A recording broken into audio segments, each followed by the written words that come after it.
ہارون الرشید نے بہلول کو ہدایت کی کہ بازار جائیں اور کسائیوں کے ترازو اور جن پتھروں سے وہ گوشت تولتے ہیں وہ چیک کریں، اور جن کے تول والا پتھر کم نکلے انہیں گرفتار کر کے دربار میں حاضر کریں۔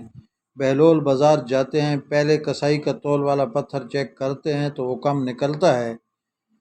کسائی سے پوچھتے ہیں کہ حالات کیسے چل رہے ہیں۔ کسائی کہتا ہے کہ بہت برے دن ہیں، دل کرتا ہے کہ یہ گوشت کاٹنے والی چھری بدن میں گھسا دوں اور ابدی نیند سو جاؤں۔ بہلول آگے دوسرے کسائی کے تول والے پتھر کو چیک کرتے ہیں، وہ بھی کم نکلتا ہے۔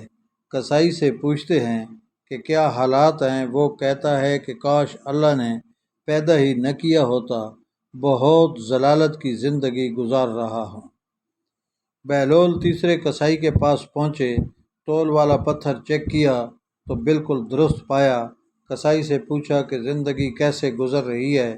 کسائی نے کہا کہ اللہ تعالیٰ کا لاکھ لاکھ شکر ہے، بہت خوش ہوں، اللہ تعالیٰ نے بڑا کرم کیا ہے، اولاد نیک ہے، زندگی بہت اچھی گزر رہی ہے۔ بہلول واپس آتے ہی ہارون الرشید پوچھتے ہیں کہ کیا خبر ہے۔ بہلول کہتے ہیں کہ کئی کسائیوں کے تول والے پتھر کم نکلے ہیں۔ ہارون رشید نے غصے سے کہا پھر انہیں گرفتار کر کے لائے کیوں نہیں؟ بہلول نے کہا اللہ تعالیٰ انہیں خود سزا دے رہا تھا، ان پر دنیا تنگ کر دی تھی تو یہاں لانے کی کیا ضرورت تھی۔ آج ہمارے بھی کچھ یہی حالات ہیں، ہم نے دنیا کو اپنایا ہے، دنیا سے چمٹے ہوئے ہیں اور آخرت کی فکر ہی نہیں۔